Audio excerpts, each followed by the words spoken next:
नमस्ते दोस्तों, कैसे हैं आप सब। अरविंद मिश्रा आपका स्वागत करता है साधना आईएएस के इस ऑनलाइन कक्षा कार्यक्रम में। दोस्तों, हम लोग 12 नवंबर से लाइव क्लास से जुड़ने जा रहे हैं, जहां न केवल आईएएस मुख्य परीक्षा में हिंदी साहित्य के प्रश्नों को लेकर के हम लोग अपनी रणनीति बनाएंगे, बल्कि जो लोग ग्रेजुएशन दे रहे हैं, मास्टर डिग्री हिंदी साहित्य से या ग्रेजुएशन कर रहे हैं, पीजीटी टीजीटी दे रहे हैं, जो लोग नेट जेआरएफ दे रहे हैं, और यहाँ तक कि जो लोग ग्रेड दे रहे हैं, लेक्चररशिप या first grade second grade, Rajasthan RPSC या उत्तर प्रदेश वगैरह में जो असिस्टेंट प्रोफेसर्स वगैरह की परीक्षाएं हैं, उन सब के लिए ये प्रोग्राम बहुत ही लाभकारी रहेगा। आईएएस और पीसीएस के लिए तो विशेष रूप से है ही यह प्रोग्राम।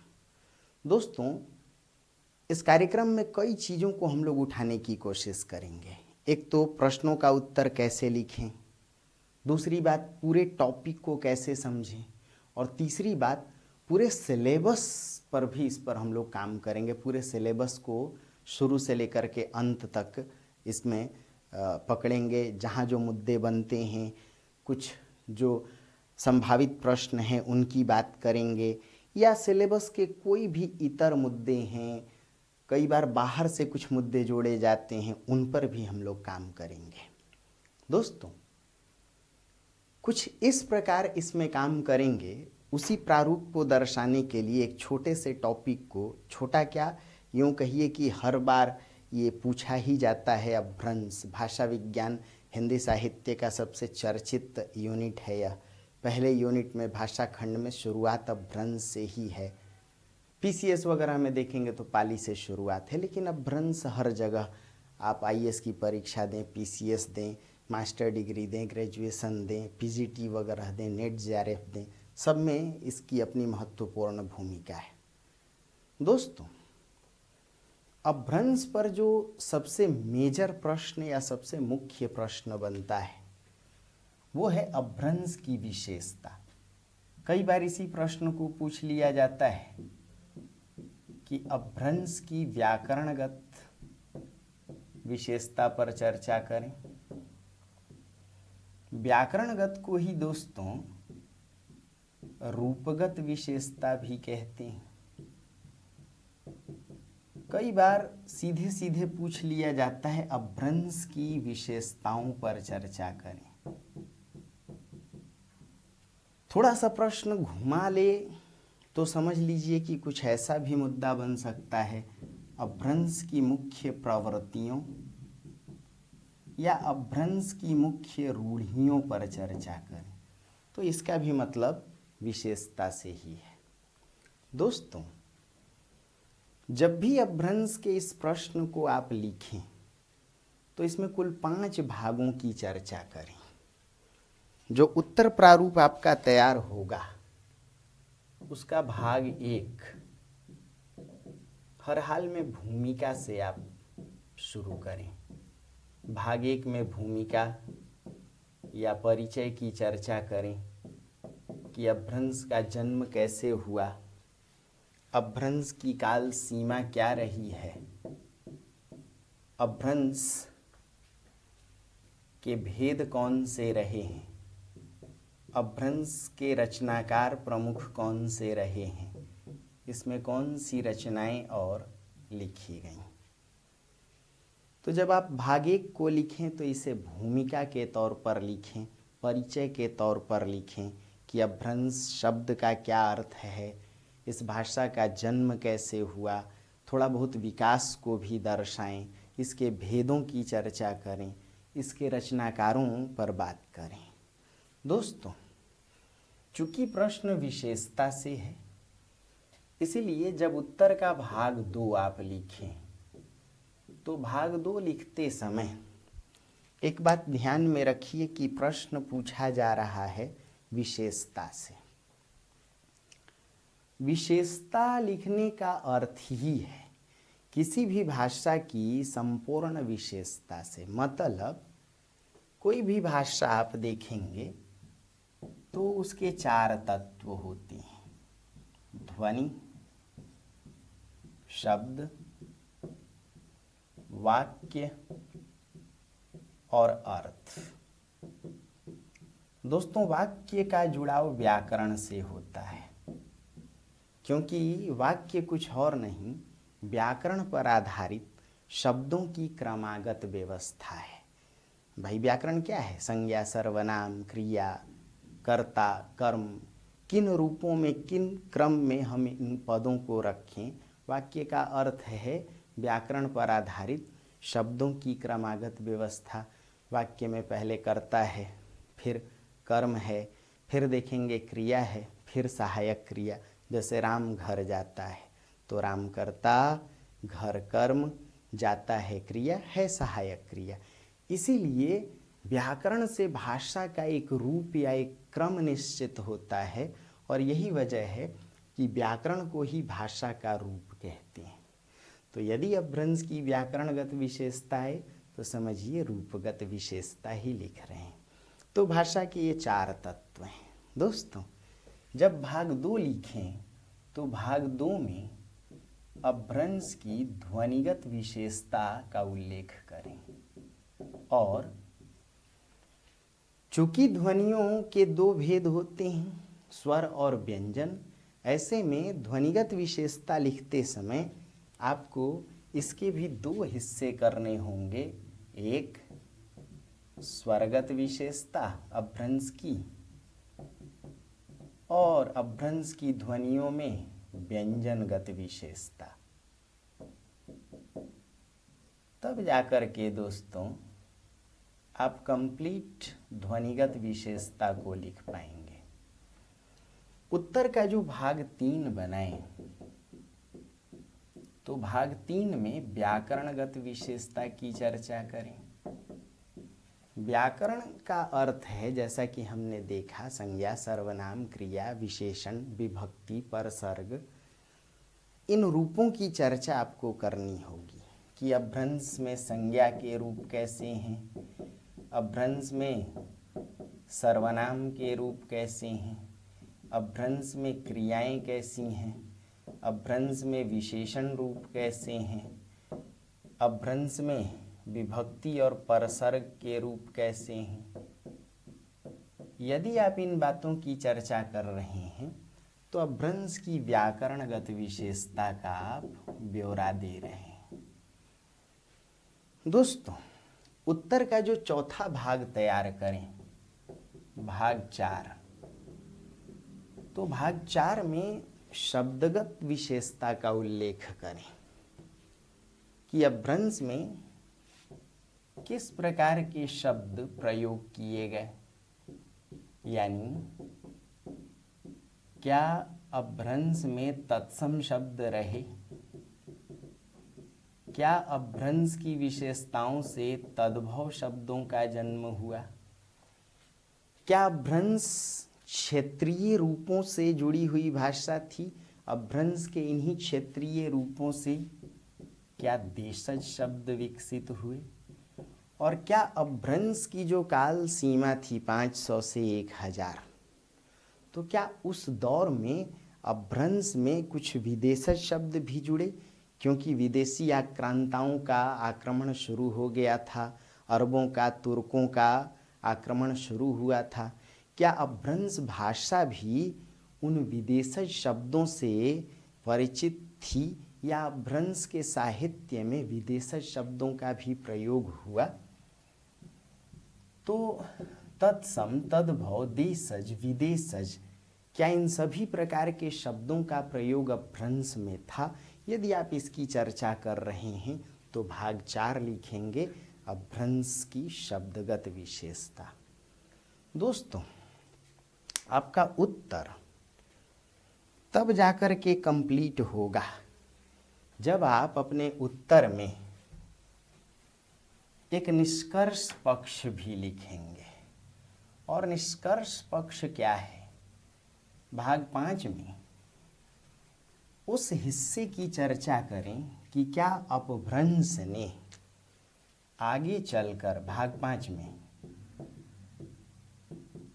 अपभ्रंश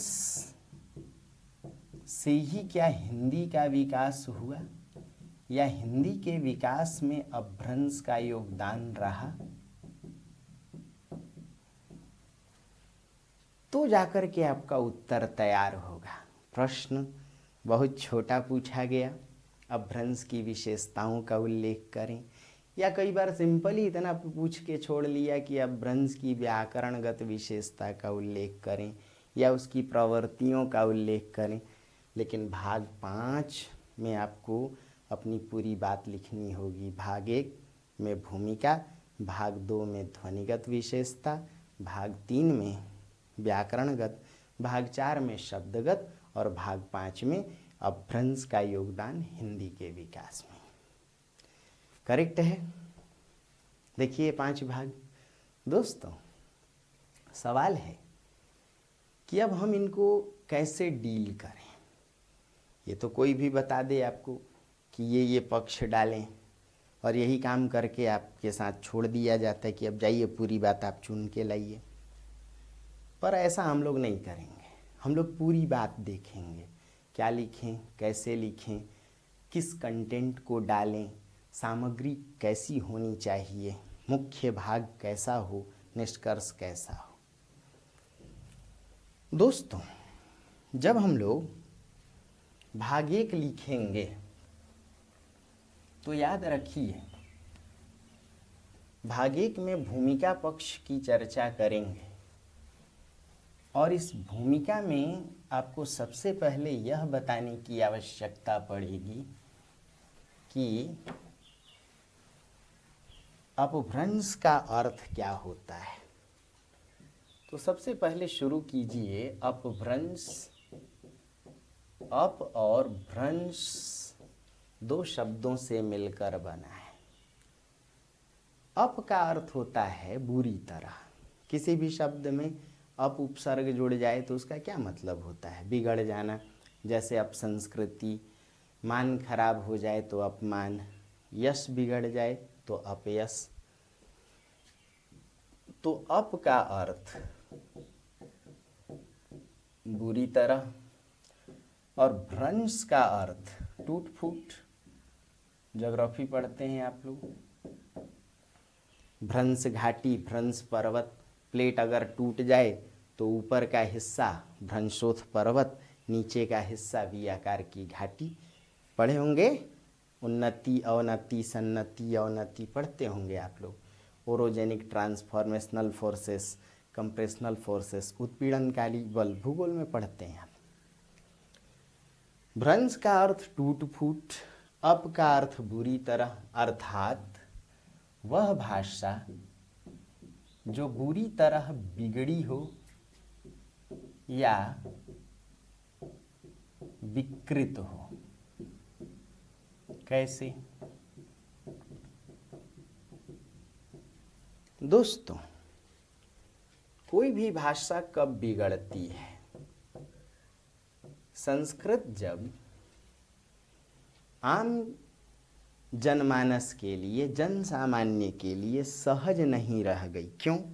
संस्कृत अभिजात्य वर्ग की भाषा थी, पंडित वर्ग की भाषा थी, शास्त्रीय भाषा थी, राजन्य वर्ग की भाषा थी, यानी सीमित जनाधार इसका था। तो संस्कृत को आम आदमी ठीक ठीक नहीं बोल पाया। ऐसे में संस्कृत के बिगड़े उच्चारण से पाली का जन्म हुआ। पाली के भी बिगड़े उच्चारण से दोस्तों प्राकृत का उच्चारण हुआ, और प्राकृत जब और बिगड़ गई तो अपभ्रंश का जन्म हुआ। देखिए, संस्कृत एक बार बिगड़ी, पाली पहली बार बिगड़ी, दूसरी बार बिगड़ी प्राकृत, तीसरी बार बिगड़ी अपभ्रंश। भाई इतनी बार बिगड़ी, इसीलिए बुरी तरह बिगड़ी भाषा अपभ्रंश कहलाई। भाषाओं का नाम या तो उनके क्षेत्र को दर्शाता है या उनकी प्रकृति को दर्शाता है। दोस्तों, यही वजह है कि संस्कृत पहली बार सहज हुई। सहज यानी स्वाभाविक हुई। तो पाली कैसे? देखिए, संस्कृत का कर्म आम आदमी के द्वारा सहज रूप में उच्चारित हुआ। कम, छोटा बच्चा, आम आदमी, दोनों बराबर। छोटे बच्चे को कहिए कि कर्म बोलो तो कहेगा कम, फिर कहिएगा कि भाई कम बोलो तो कहेगा काम। ऐसे ही कहिए धर्म बोलो तो कहेगा धम्म, फिर कहिएगा धम्म बोलो तो कहेगा धाम। धर्म, धम्म, धाम। देखिए, कहिएगा पुत्र बोलो तो छोटा बच्चा क्या कहेगा? पुत्र। फिर कहिएगा पुत्र बोलो तो कहेगा पूत। स्वाभाविक होती गई भाषा, दिनों दिन सहज होती गई भाषा। इसीलिए अपभ्रंश कुछ और नहीं, संस्कृत के बिगड़ने से उत्पन्न हुई। पहली बार सहज हुई संस्कृत तो पाली। इसीलिए स्वाभाविक को प्रकृत कहते हैं या प्रकृति। पाली प्रथम प्राकृत है दोस्तों।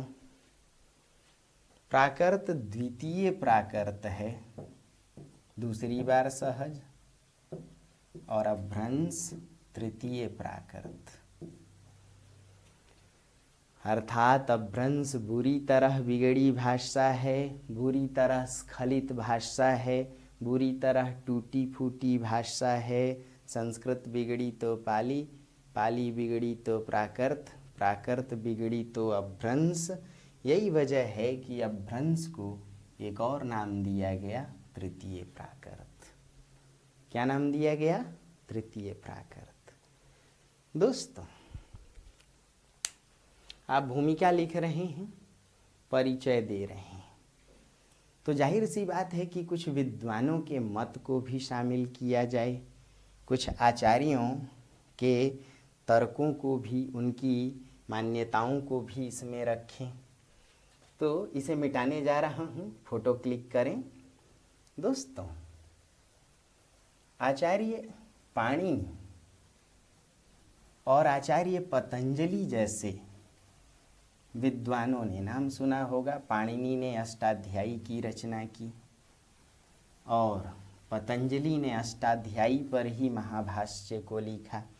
यानी दोनों व्याकरण के मर्मज्ञ थे, इसका अर्थ भाषा के जानकार थे।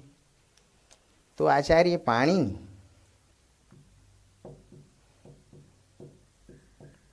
और आचार्य पतंजलि ने यह तर्क दिया कि संस्कृत के शुद्ध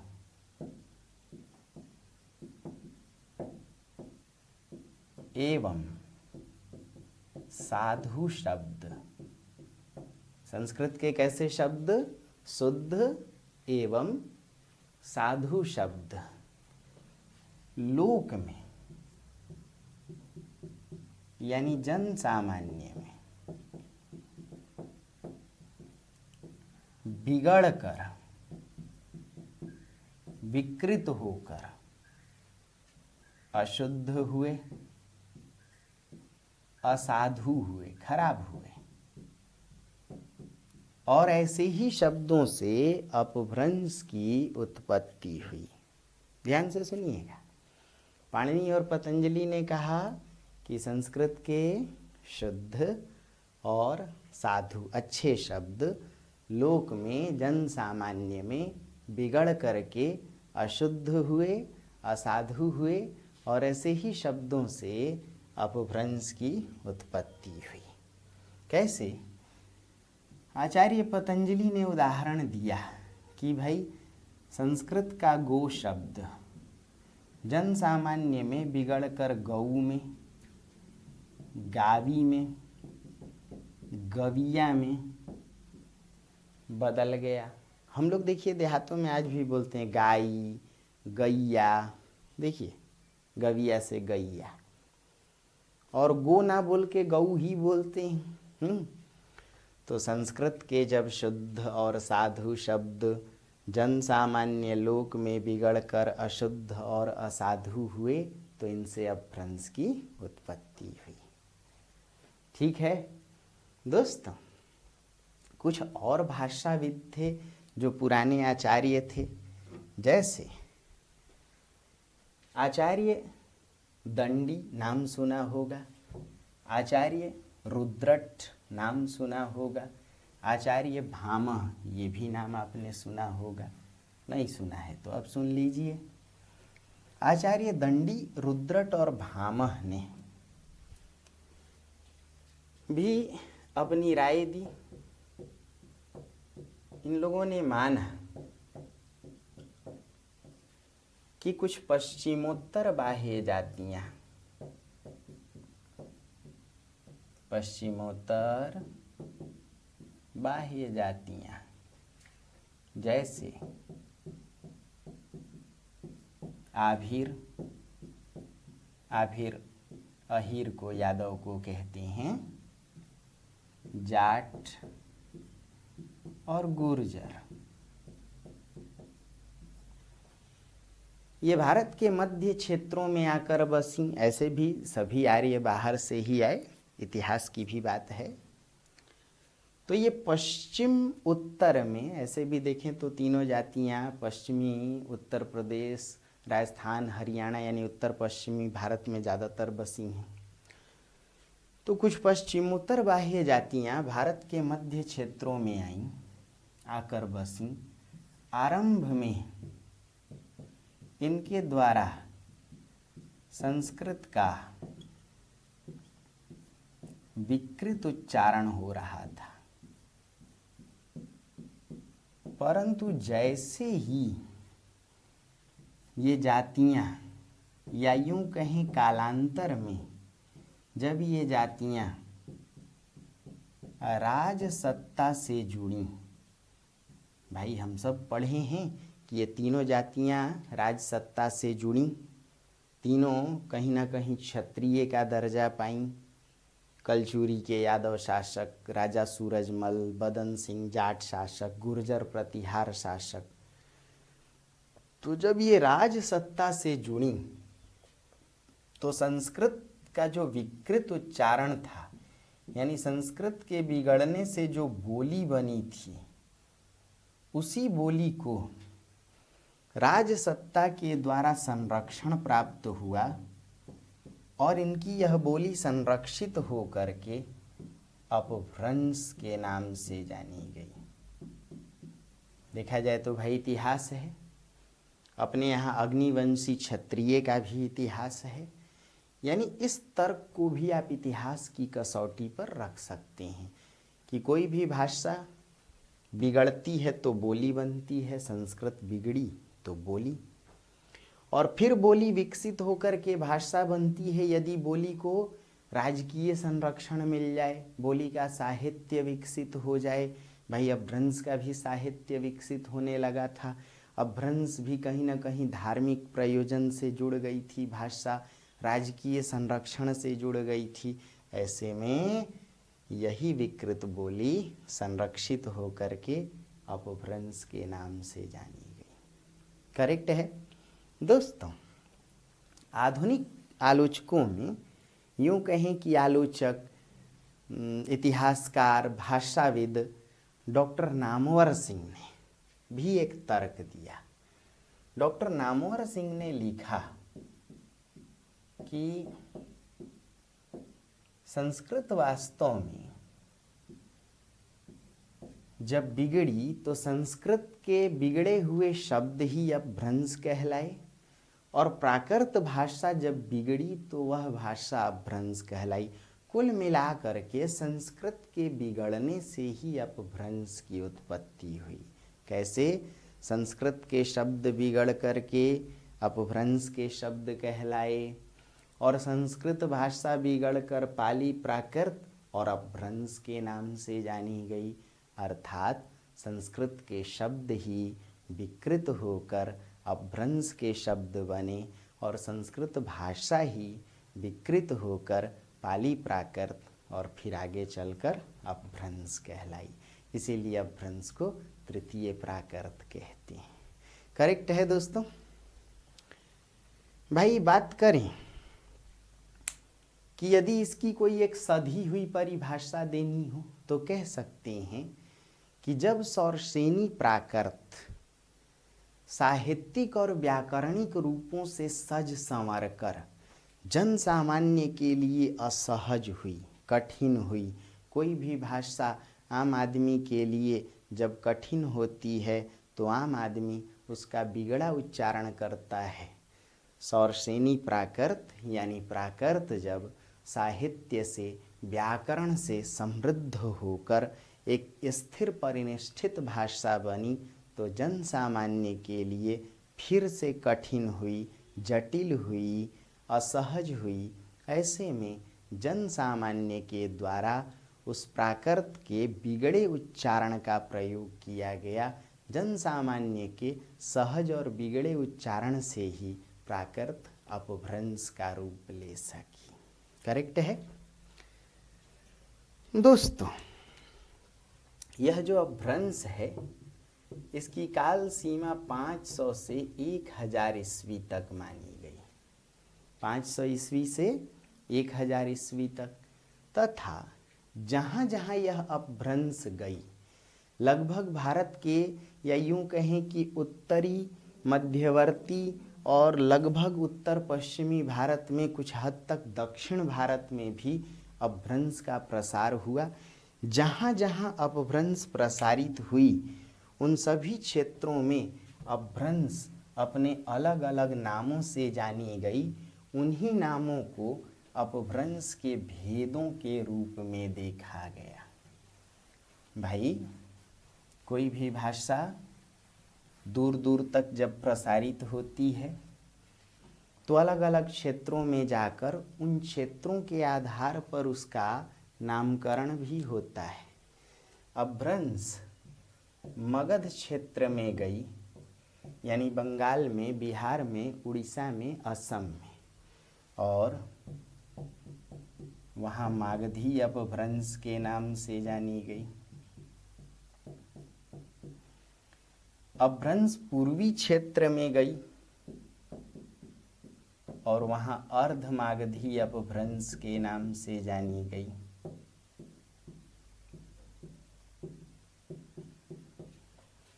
अपभ्रंश पश्चिमी क्षेत्र में गई और वहाँ सौरसेनी अपभ्रंश के नाम से जानी गई।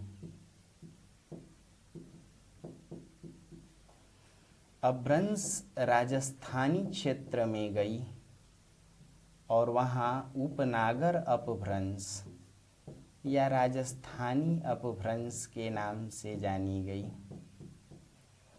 अपभ्रंश गुजरात क्षेत्र में गई और वहाँ नागर अपभ्रंश के नाम से जानी गई। अपभ्रंश सिंध क्षेत्र में गई और वहाँ ब्राचड़ अपभ्रंश के नाम से जानी गई। अपभ्रंश पहाड़ी क्षेत्र में गई और वहाँ खस अपभ्रंश के नाम से जानी गई। यानी अपभ्रंश के जो मुख्य भेद थे वो कुछ ऐसे: मागधी, अर्धमागधी, सौरसेनी, उपनागर या राजस्थानी अपभ्रंश, नागर अपभ्रंश गुजरात में, उपनागर राजस्थान में, ब्राचड़ अपभ्रंश सिंध में, खस अपभ्रंश पहाड़ी क्षेत्र में। कई भाषाविदों ने अपभ्रंश के भेदों की चर्चा की। जैसे डॉक्टर तगाड़े ने इसके 3 भेद बताए: पूर्वी अपभ्रंश, पश्चिमी अपभ्रंश और दक्षिणी अपभ्रंश। किसने ये भेद बताए? डॉक्टर तगाड़े ने। और उन्होंने यह भी तर्क दिया कि जो पूर्वी अपभ्रंश है वह आदिकालीन साहित्य में सिद्ध रचनाकारों, सिद्ध संत बंगाल बिहार पूर्वी क्षेत्र के थे। सिद्धों में आपने नाम सुना होगा, सरहपा, सबरपा, तंतीपा, डोम्बीपा। तो सिद्ध संतों ने पूर्वी अपभ्रंश में रचनाएं लिखी। नाथ संतों ने, गोरखनाथ जी वगैरह का नाम सुना होगा, पश्चिमी भारत के थे, उन्होंने पश्चिमी अपभ्रंश का प्रयोग किया। और जैन संतों में आपने स्वयंभू का नाम सुना होगा, पुष्पदंत का, हेमचंद्र का नाम सुना होगा, जिनदत्त का नाम सुना होगा, धनपाल का, मेरुतुंग का। तो जैन रचनाकारों ने दक्षिणी अपभ्रंश का प्रयोग किया। दोस्तों,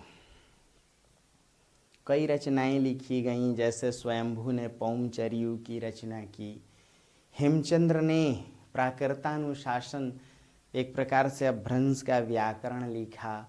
इसके अलावा आप देखें तो आदिकालीन साहित्य में गोरखनाथ जी वगैरह की रचनाएं भी अपभ्रंश में ही थीं। विद्यापति की भी रचनाएं कीर्तिलता, कीर्तिपताका अपभ्रंश में ही लिखी गई थीं। तो ये अपभ्रंश के भेद और इसकी रचनाएं।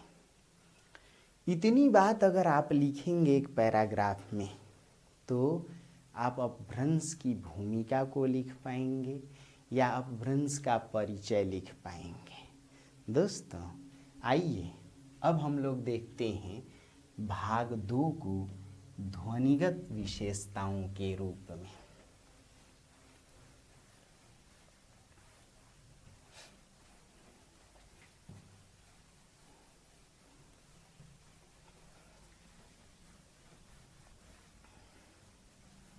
कुछ बातें समझ में आ रही हैं? तो दोस्तों, भाग 2 में अपभ्रंश की ध्वनिगत विशेषताओं की चर्चा करेंगे। क्या हैं? आइए दोस्तों, ध्वनियों के जैसा कि हम लोग बात करके आए, 2 भेद हैं, स्वर और व्यंजन ध्वनि।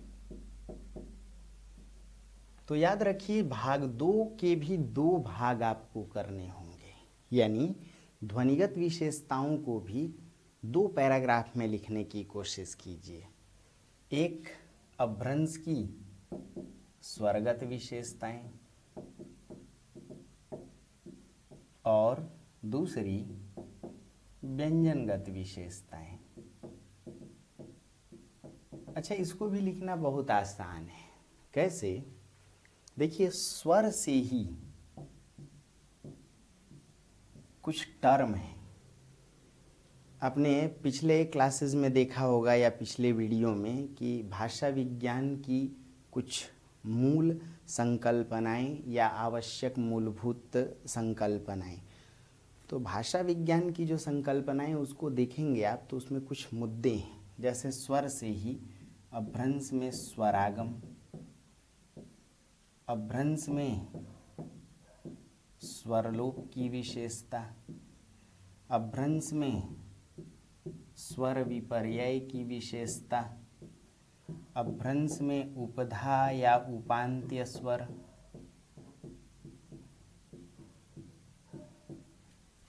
और अपभ्रंश में क्षतिपूर्ति दीर्घीकरण।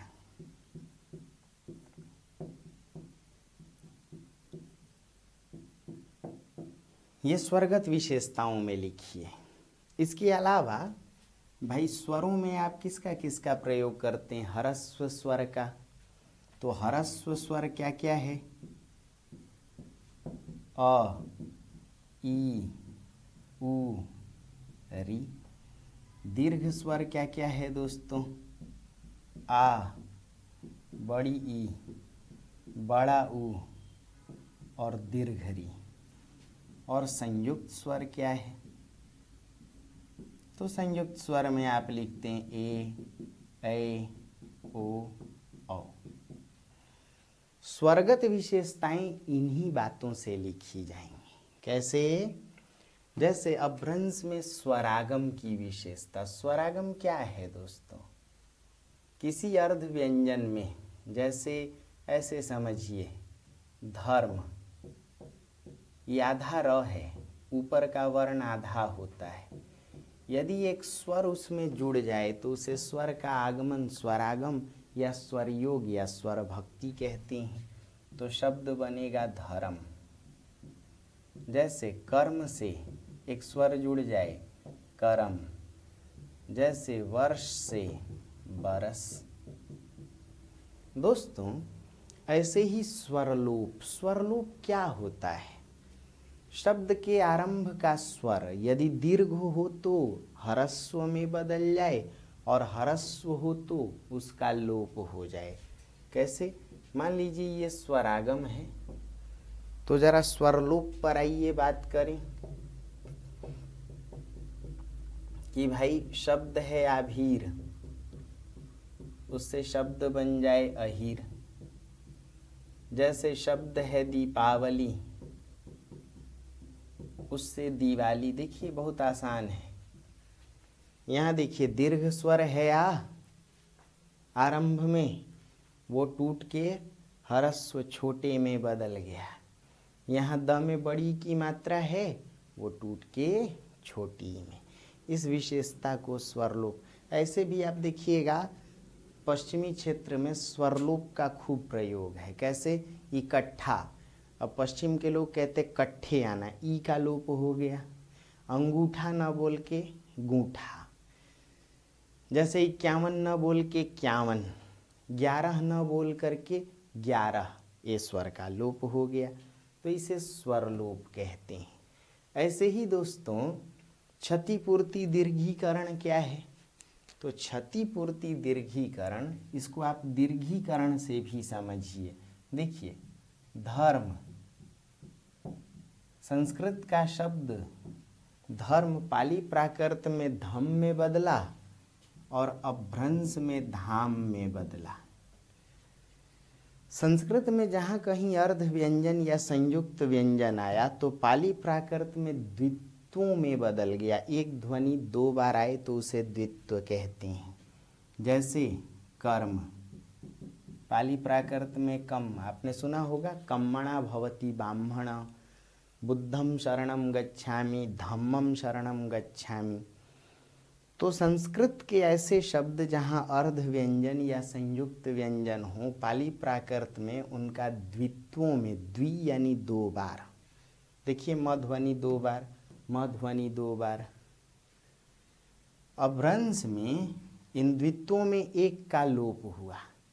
तो मान लीजिए एक का लोप हुआ तो शब्द बना धम, आधा म ध्वनि गायब हो गई। और फिर जब ये लोप हुआ इस ध्वनि का, ध्वनि लुप्त हुई, तो इस प्रक्रिया को क्या कहेंगे? क्षति।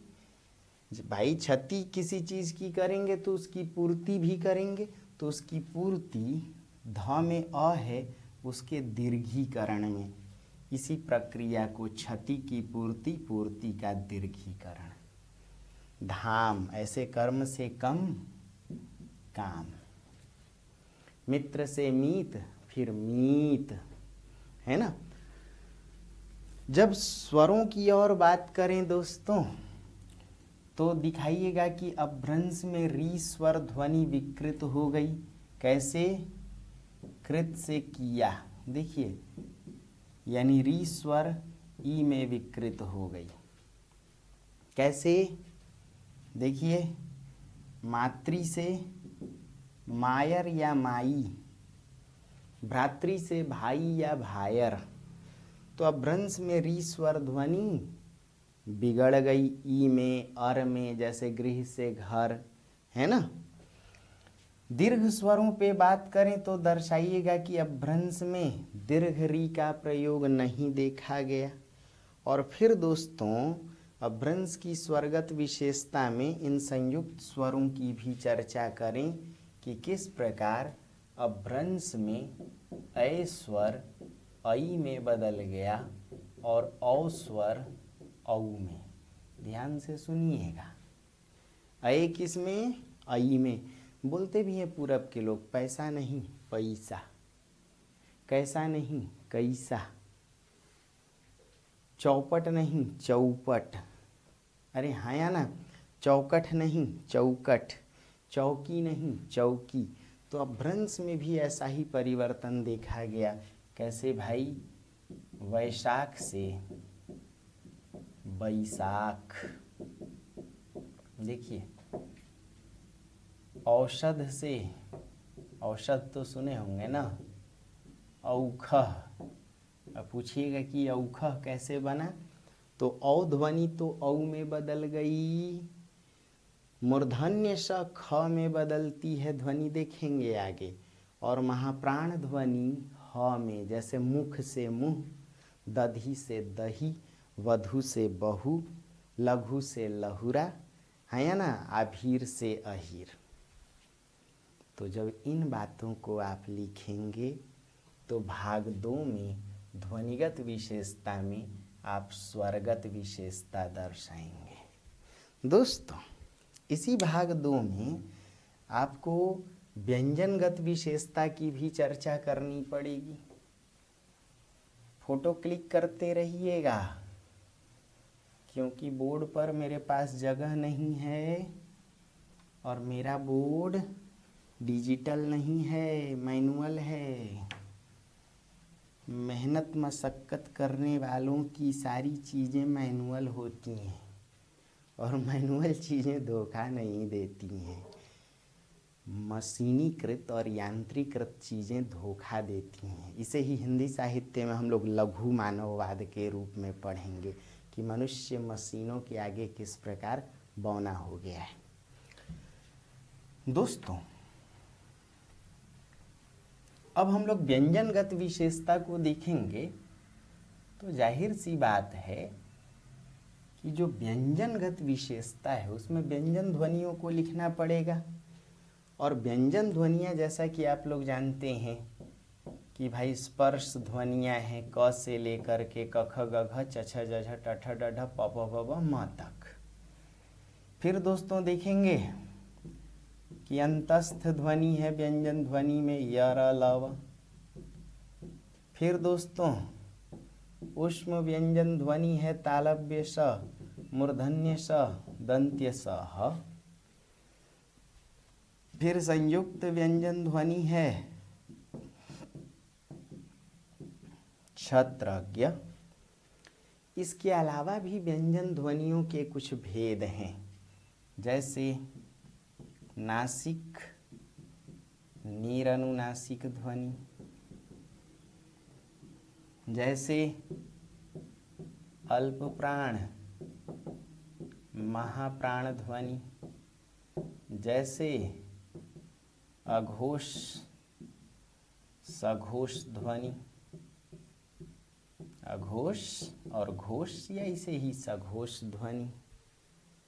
दोस्तों, इन्हीं में से आपको व्यंजन ध्वनियों की विशेषताएं छांटनी है। कैसे? जैसे लिखेंगे भाग 2 में ध्वनिगत विशेषता में कि अपभ्रंश में उत्क्षिप्त ध्वनि, एक और भेद है उत्क्षिप्त। उत्क्षिप्त के तहत अड़, अढ़। अपभ्रंश में ड़ और अढ़ जैसी उत्क्षिप्त ध्वनियों का प्रयोग नहीं हुआ। दूसरी बात लिखेंगे कि अपभ्रंश में नासिक ध्वनियाँ, नाक से उच्चारित जो हों, पंचमाक्षर क ख ग घ अंग 5वें नंबर पे है, च छ ज झ ञ, ट ठ ड ढ ण, त थ द ध न, प फ ब भ म। तो अपभ्रंश में पंचमाक्षर, अंग और ञ, इनके भी प्रयोग नहीं देखे गए। फिर दर्शाइएगा कि अपभ्रंश में संयुक्त व्यंजन ध्वनि छ और ख में बदल गई। कैसे भाई? पक्षी से पंछी आज भी बोलते हैं हम लोग, है या ना? अक्षर से या तो आखर या फिर अक्षर, त्र ध्वनि त में बदल गई। कैसे? जैसे पुत्र से पूत, मित्र से मीत, है या ना। अभ्रंश में ऊष्म व्यंजन ध्वनि श स भी बदल गई। कैसे भाई? श ध्वनि स में बदल गई और मूर्धन्य स या ख में। अब देखिए भाई, शाक से साग, देखिए तालव्य स दंत्य स में, वर्षा से वर्षा। ऐसे ही दोस्तों अभ्रंश में अंतस्थ व्यंजन ध्वनि, यहाँ देखिए य ध्वनि ज में बदल गई, ल ध्वनि र में बदल गई और व ध्वनि ब में बदल गई। बोलते भी हैं वर्षा से वर्षा, वन से वन, यजमान से जजमान, हल से हर, बोलते हैं हम लोग। केला से केरा, फल से फर, काला से कारा। तो ये परिवर्तन दर्शाने के साथ साथ कुछ और चीज़ें दर्शाइए कि अभ्रंश में अल्प प्राण का महाप्राणीकरण देखा गया। क्या देखा गया? और अभ्रंश में अघोष का घोषीकरण देखा गया। अभ्रंश में नीर अनुनासिक ध्वनि का नासिकीकरण यानी अकारण अनुनासिकता देखी गई। ये सब संकल्पना वाली क्लास में बताएं और फिर जब 12 तारीख से लाइव क्लास शुरू करेंगे तो एक एक चीज़ पूरे विस्तार से, पूरे डिटेल के साथ बताएंगे। भाषा विज्ञान से शुरू करेंगे, दूसरे खंड कविता खंड को फिर लेके आएंगे। सप्ताह में 5 दिन भाषा खंड, 2 दिन कविता खंड, और फिर जब ये दोनों खंड खत्म हो जाएं तो फिर कविता खंड बचा रहेगा कुछ पोर्शन, कविता खंड के साथ गद्य खंड उठा लेंगे। फिर जब कविता खंड खत्म तो सप्ताह में 5 दिन साहित्य इतिहास देखेंगे, 2 दिन गद्य खंड, इस टाइप से देखेंगे। सोम से शुक्रवार कोई एक खंड पढ़ेंगे, शनिवार रविवार एक दूसरा खंड। इससे आपकी रुचि बनी रहेगी। दोस्तों जब इतनी बात लिखेंगे कि अभ्रंश में अल्पप्राण का महाप्राणीकरण देखा गया, अभ्रंश में अघोष ध्वनि घोषीकरण में बदल गई, अभ्रंश में अकारण अनुनासिकता देखी गई, इतना ही नहीं महाप्राण ध्वनि ह में भी बदल गई। पहले इसको क्लिक कीजिए तो फिर तुरंत आपको नई बात बताते हैं। खींचिए इस तस्वीर को, देखिए देखिए दोस्तों, मान लीजिए कि ये सब मुद्दे हैं क्या, कैसे इन पर बात करें, कैसे इनको लिखें। देखिए क्या होता है अल्पप्राण का महाप्राणीकरण, थोड़ा एक बार और देख लीजिए। किसे कहते हैं अघोष का घोषीकरण, एक बार और देखिए। और क्या है महाप्राण का ह परिवर्तन।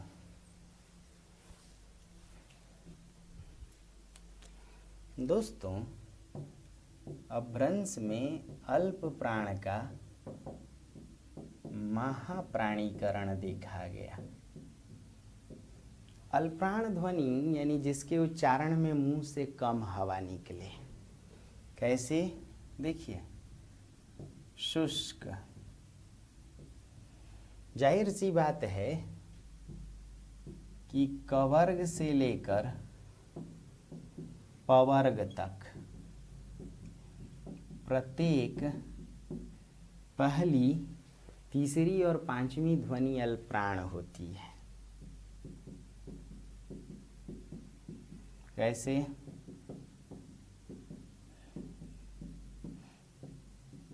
बोल के देखिए। क बोलेंगे तो कम हवा मुंह से निकलेगी क, लेकिन ख बोलिए ख, ज़्यादा हवा। ग में कम, घ में अधिक, यानी ये दूसरी और ये चौथी ध्वनि महाप्राण होती है। तो फर्ज कीजिए कि यहाँ ये पहली ध्वनि है, अब ये दूसरी में बदल जाए तो श ध्वनि किस में बदलती है? दंत्य स में, और क ध्वनि ख में, सूखा। लेकिन इसका एक नियम है, देखिए क्या।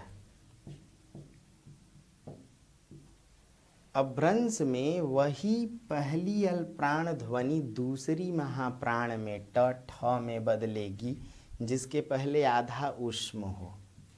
अष्ट से 8, आधा ऊष्म का क्या अर्थ है? देखिए त पहली ध्वनि है, ये दूसरी में बदलेगी, त से थ, हस्त से हाथ। लेकिन त के पहले क्या आधा स है? अरे हाँ या ना? है। ऐसे ही पश्चात से देखिए तो किस पहली ध्वनि के पहले आधा स है? इस शब्द में 3 पहली ध्वनि है, प भी, च भी, त भी, लेकिन च के पहले आधा स है। तो पश्चात में च के पहले आधा स, च की दूसरी ध्वनि क्या होगी? छ, पाछा। हाँ या ना? तो अभ्रंश में अल्पप्राण का महाप्राणीकरण देखा गया। ऐसे अभ्रंश में अघोष का घोषीकरण भी देखा गया। घोष कहते हैं तीसरी, चौथी, पांचवी ध्वनि को। यहाँ देखिए, ये तीसरी, चौथी, पांचवी ध्वनि घोष ध्वनियाँ हैं। मतलब यदि पहली ध्वनि तीसरी में बदल जाए तो उसे घोष कहेंगे। देखिए तो, शाक से साग, क ध्वनि तीसरी ग में। ऐसे ही भक्त से भगत, देखिए,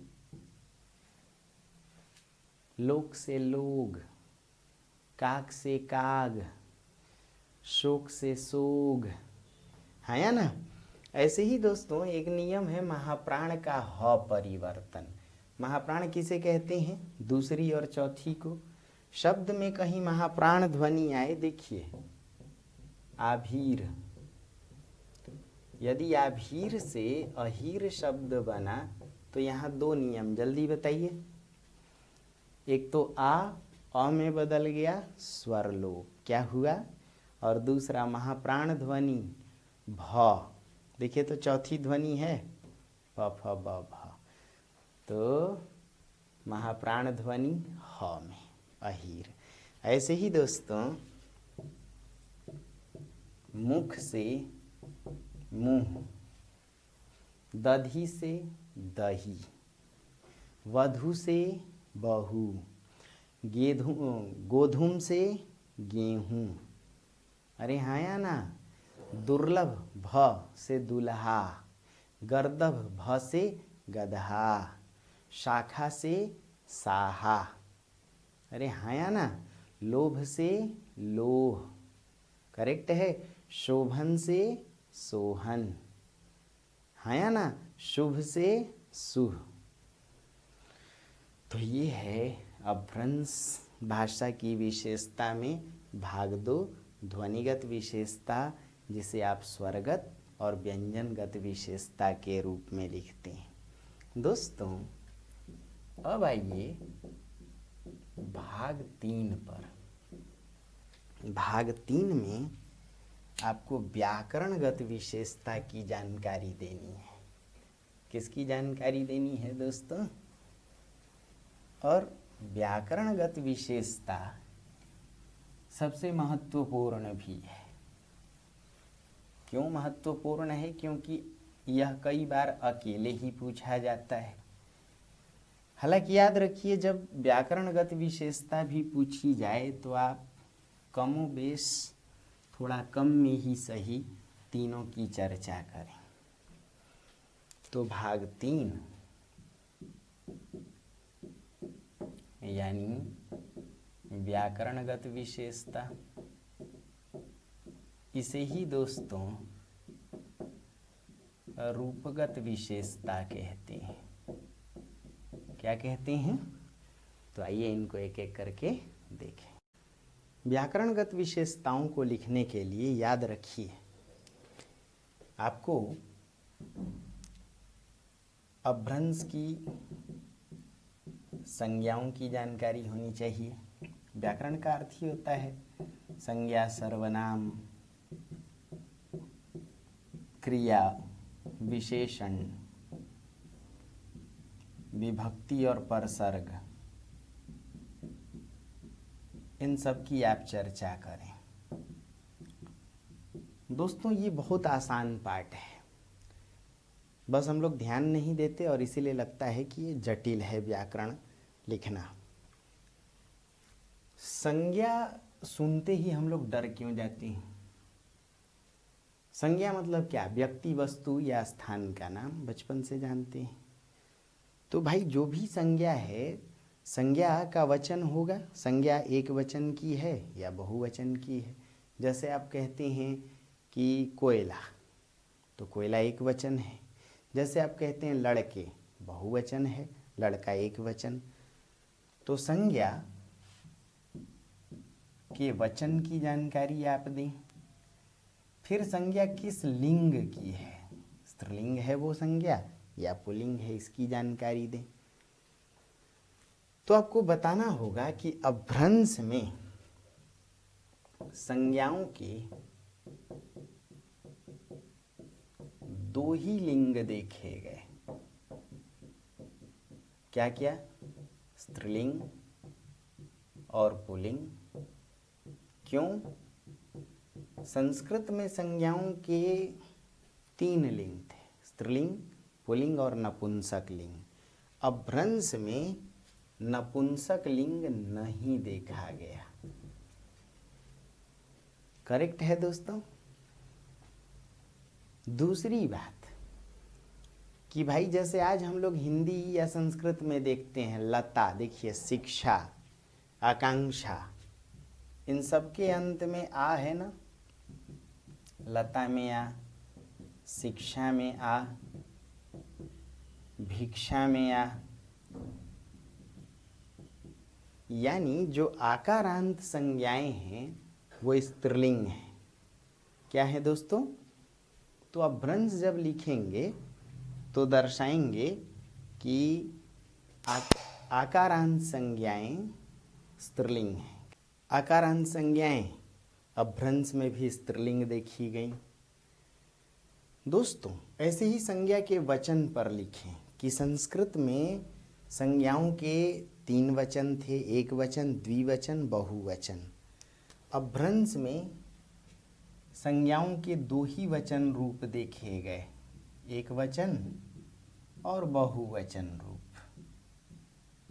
अपभ्रंश में द्विवचन का प्रयोग नहीं हुआ, उसकी जगह संख्यात्मक प्रयोग आया, जैसे आज हम लोग हिंदी में करते हैं। संस्कृत में क्या था? बालकः, बालकौ, बालका, द्विवचन का भी रूप था बालकौ। लेकिन हिंदी में क्या कहते हैं? बालक एक लड़का, लड़के बहुवचन 2 लड़के, संख्या का प्रयोग करते हैं। तो अपभ्रंश में भी द्विवचन के लिए संख्याओं का प्रयोग हुआ, जैसे द्वि, दो, दोसड़ा आदि का। द्वि, दो, दोसड़ा। तो ये देखिए संज्ञा का रूप आपने लिखा। फिर सर्वनाम पर लिखिए। सर्वनाम क्या है भाई? तो सर्वनाम कहते हैं जो संज्ञा के बदले आए उसे सर्वनाम कहते हैं। क्या लिखेंगे सर्वनाम दर्शाने में? अपभ्रंश में लिखिए कि अपभ्रंश में सर्वनामों के रूप मई, हऊँ, अम्ह, अम्हार आदि की तरह देखे गए। कुछ सर्वनाम तुई, तुम्ह, तुम्हार की तरह देखे गए। सर्वनाम के कई भेद होते हैं, उत्तम पुरुष, मध्यम पुरुष, अन्य पुरुष। उत्तम पुरुष क्या होता है? मैं, हम। मध्यम पुरुष तुम, आप। अन्य पुरुष यह, वह, वे। तो अभ्रंश में ये सर्वनाम देखे गए। मई, अब सोचिए मई से ही मैं बना होगा हिंदी में, अम्ह से ही हम बना होगा, अम्हार से ही हमारा या हमार बना होगा, ऐसे तुई से तू बना होगा। इसीलिए एक प्रश्न आता है कि हिंदी के विकास में अभ्रंश का योगदान। दोस्तों, संज्ञा सर्वनाम लिखने के बाद विशेषण पर चर्चा करें कि अभ्रंश के विशेषण रूप कैसे देखे गए। विशेषण के सामान्यतः 4 भेद होते हैं: गुणवाची विशेषण, सार्वनामिक विशेषण, और यदि बात करें तो विशेषण के कुछ और भेद होते हैं, जैसे परिमाणवाची विशेषण, संख्यावाची विशेषण। तो आपको इतने भेदों की जानकारी याद रखने की ज़रूरत नहीं है। दिखाएं कि अभ्रंश में संख्यावाची विशेषण भी देखे गए, जैसे एक, दुई, दोसड़ा। अभ्रंश में परिमाणवाची विशेषण भी देखे गए, एत्यु, जेत्यु। अभ्रंश में गुणवाची विशेषण भी देखे गए, जैसे कारा, कारी, भला। दोस्तों, विशेषण लिखते समय एक दो बात और ध्यान में रखिए। जो विशेषण संज्ञा के लिंग और वचन के अनुसार बदलते जाएं, जैसे काला, काली, काले। लड़का है तो काला हो जाए, लड़की है तो काली हो, बहुत से लड़के हो तो काले, अच्छा, अच्छी, अच्छे, बुरा, बुरी, बुरे। तो ऐसे विशेषण को विकारी कहते हैं। और जो विशेषण ना बदले, जैसे लड़का पुल्लिंग एक वचन है तो भी बढ़िया, लड़की स्त्रीलिंग है तो भी बढ़िया, बहुत से लड़के हों तो भी बढ़िया। जो विशेषण ना बदलें उनको अविकारी कहते हैं। तो दर्शाएं कि अभ्रंश के विशेषण रूप विकारी देखे गए। कैसे देखे गए? विकारी। दोस्तों, अब इन सभी बातों से एक बात और महत्वपूर्ण है, और वो ये कि अभ्रंश के क्रिया रूप कैसे देखे गए। याद रखिए, जब क्रिया को लिखते हैं आप, तो क्रियाओं को लिखने के लिए आप क्रिया 3 भेदों में लिखते हैं कि क्रिया वर्तमान काल की कैसी है, क्रिया भूतकाल में कैसी है, और भविष्यत काल की कैसी है। जाहिर सी बात है कि संस्कृत से ही अपभ्रंश का विकास हुआ, यानी अपभ्रंश की क्रियाएं कहीं ना कहीं संस्कृत से मिलती जुलती थीं। जैसे संस्कृत में तीतः अंति है, तो अपभ्रंश में भी वर्तमान काल की क्रिया अंति प्रत्यय से देखी गई। अपभ्रंश में वर्तमान काल की क्रिया ई प्रत्यय से भी देखी गई, मी प्रत्यय से भी, ऊ और हूँ प्रत्यय से भी देखी गई। देखिए कितना मिलता जुलता रूप है। अंति, जैसे पंडिय सयल सत्थ बखाणई एक वचन में, और आयम बेय पुराणे ही पंडिय मान बहंती बहुवचन में, अभ्रंश में। भूतकाल की क्रिया अभ्रंश में या प्रत्यय से देखी गई, जैसे कहया, रहया, मारिया। जैसे भला हुआ जो मारिया बहिणी म्हारा कंतु, भला हुआ जो मारिया बहिणी म्हारा कंतु। हे सखियों, अच्छा हुआ कि मेरा पति युद्ध में मारा गया। कहीं वो पीठ दिखा करके लज्जे जंतु मैल, तो लाज के मारे गड़ ही जाती, जई भग्गा घर एंतु। यदि पीठ दिखा करके लाज भाग आता युद्ध भूमि से तो मैं शर्मा जाती। दोस्तों, ऐसे ही भविष्यत काल की क्रिया अभ्रंश में सई प्रत्यय से, हई प्रत्यय से और हों प्रत्यय से।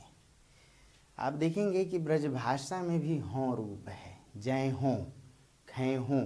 जैसे अवधि में हे है, जई हैं, खई हैं, हुई है वही जो राम रचि राखा। और ब्रजभाषा में मैया हों न चरै हों गाय, मधुबन जय हों मोरी बलैया। तो यदि बात करें तो कुछ उसी प्रकार के रूप ब्रजभाषा में भी देखे गए, अभ्रंश में भी देखे गए। जैसे हों, सई, करिसई, कही हई। दोस्तों, इनसे भी महत्वपूर्ण एक बात है व्याकरणगत विशेषता में, और वो है विभक्ति और परसर्ग। इसको थोड़ा प्यार से सीखिएगा।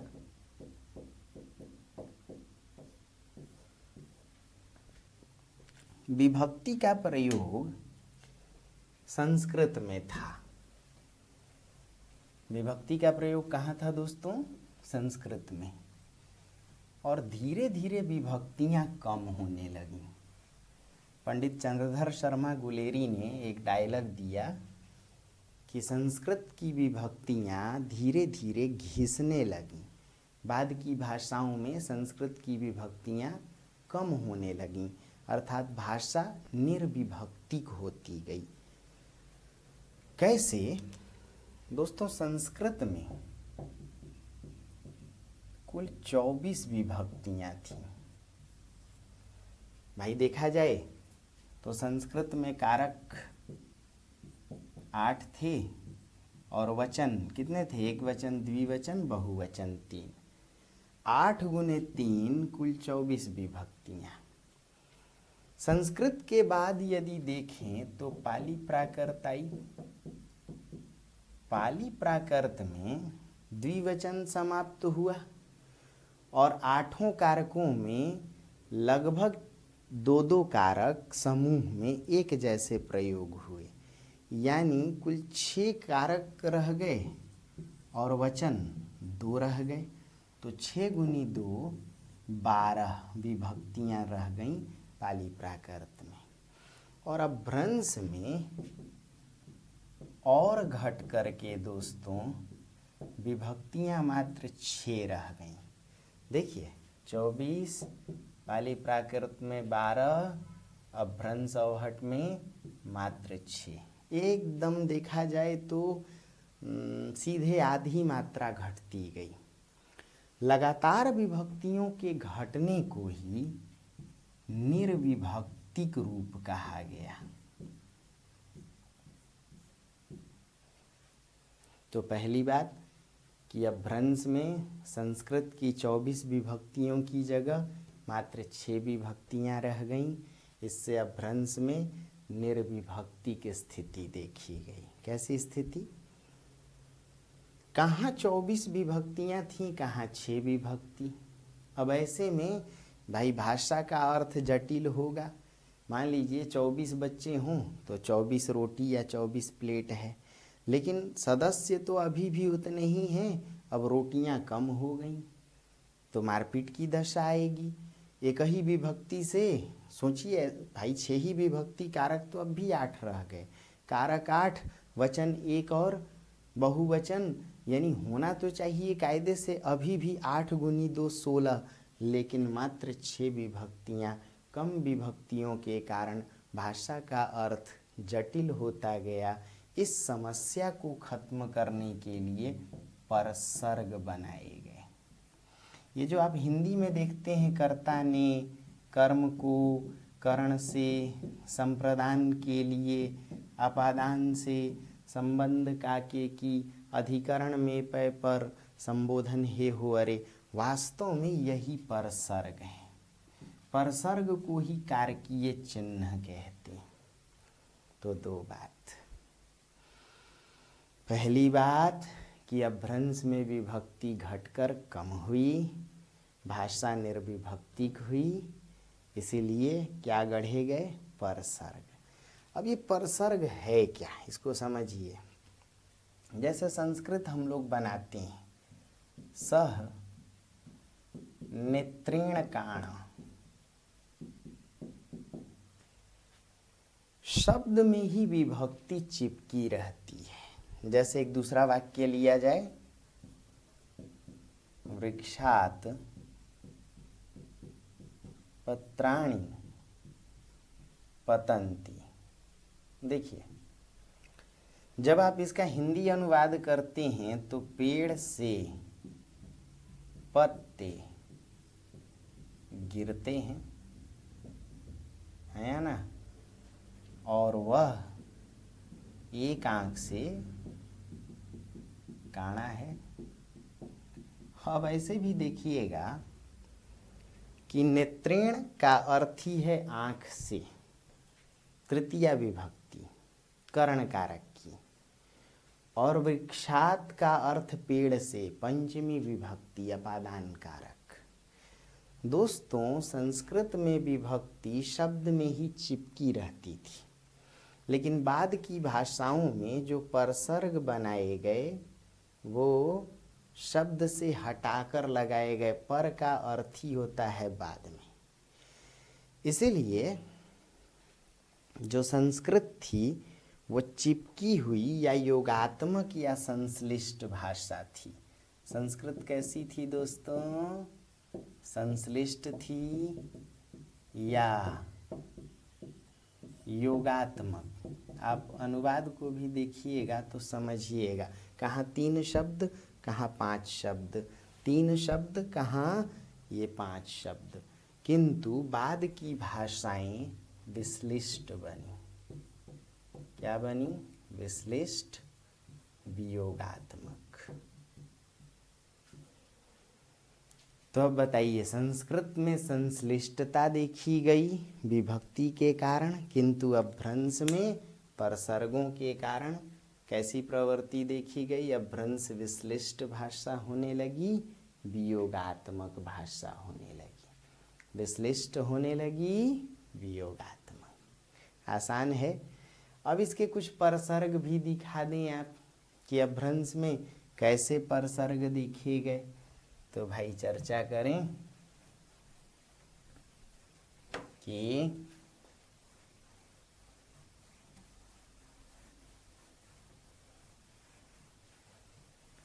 अपभ्रंश में कर्ता के लिए परसर्ग नहीं आया, यानी ने परसर्ग नहीं था। अपभ्रंश में कर्ता के लिए ने परसर्ग का प्रयोग नहीं हुआ। अपभ्रंश में कर्म कारक के लिए ही परसर्ग आया। अपभ्रंश में कर्ण कारक के लिए सण, तण, तरेण जैसे परसर्ग और सौ भी देखा गया। सौ मतलब सो, आज भी कहते हैं मोसों, वासों, कासों, कासों, और ही मतलब को, मोही भूल गए, मोही, तोही, हमही। ऐसे ही संप्रदान के परसर्ग के ही रेसी ते ही। देखा जाए तो अपादान के परसर्ग अपभ्रंश में होंत की तरह देखे गए। संबंध के परसर्ग देखा जाए, संबंध काके की, तो अपभ्रंश में भी इसी प्रकार केर, केरा, किसका। आज भी देखिएगा तो भोजपुरी वगैरह में ऐसे ही बोलते, के कर। अवधि में भी तुलसी लिखते हैं, जेहि कर जेहि पर सत्य स्नेहु, के कर, ओ कर, ए कर, केर, केरा। और अधिकरण के परसर्ग अपभ्रंश में हिंदी की तरह ही मह, माह, यानी यूं कहें कि इसी से हिंदी के परसर्ग बने। मह, माह, ऊपरी से ही में, पय, पर, ऊपर, पर, और केर, केरा से काके की, है ना। इसलिए बार बार कहते हैं कि अपभ्रंश से ही हिंदी का विकास हुआ। तो इतना दर्शाने के बाद भाग 3 व्याकरणगत विशेषता दर्शाने के बाद इसमें 1-2 चीज़ और जोड़ सकते हैं कि अपभ्रंश उकार बहुल भाषा रही है। क्यों? इसके शब्दों के अंत में ऊ स्वर या शब्दों में ऊ स्वर का अधिक प्रयोग देखा गया। कैसे? देखिए, पौम, चरियु, देखिए पेखु, जासु, काहू, चरियु, है ना। तो दोस्तों, अपभ्रंश उकार बहुल भाषा रही है। ये भाग 3 तक लिखें। भाग 4 में दर्शाएं कि इसके शब्द कैसे रहें। चूँकि कोई भाषा अचानक ना तो जन्म लेती है ना अचानक मरती है, संस्कृत अब भी बरकरार है। हिंदी जब आप बोलते हैं तो संस्कृत बोलते हैं। कई शब्द हैं, किरण, रेखा, ज्ञान, हस्त, विज्ञान। अब इन शब्दों के लिए आप तद्भव खोजें भी तो बहुत दिक्कत होगी। तो संस्कृत जब चौथा भाग लिखें, भाग 4, तो दर्शाएं कि अपभ्रंश में अभी भी संस्कृत के या तत्सम शब्द बचे हुए थे। दूसरी बात कि अपभ्रंश की विशेषताओं से ही तद्भव शब्द बने, जैसे क्षतिपूर्ति दीर्घीकरण कर्म से काम, अकारण अनुनासिकता सर्प से सांप, घोषीकरण काक से काग, भक्त से भगत, अल्प्राण का महाप्राणीकरण शुष्क से सूखा। तो अपभ्रंश में तद्भव शब्दों का भी वजूद था। तीसरी बात लिखें कि अपभ्रंश में क्षेत्रीय प्रसार के कारण देशज शब्द भी देखे गए और विदेशी आक्रांताओं के कारण विदेशज शब्द भी देखे गए। करेक्ट है, अपभ्रंश से ही हिंदी का विकास हुआ, ये निष्कर्ष दर्शाएं। कितनी बात समझ में आई? तो ऐसे ही हम लोग 12 तारीख से एक एक मुद्दे को पूरे डिटेल में देखेंगे। शुरू करेंगे भाषा विज्ञान के साथ। ढेर सारी शुभकामनाएं। आप जो लोग YouTube से जुड़े हुए हैं वो छोटी सी फॉर्मेलिटी को पूरी करके, बहुत नॉमिनल चार्ज वगैरह उसमें हो सकता, बहुत ही नॉमिनल, मुझे लगता है कि आप जेब खर्च से भी कम में उस क्लास को अटेंड कर सकते हैं। तो 12 तारीख से जुड़ने की कृपा करें, मेहनत करते हैं, सब अच्छा होगा। ढेर सारी शुभकामनाएं। नमस्ते दोस्तों।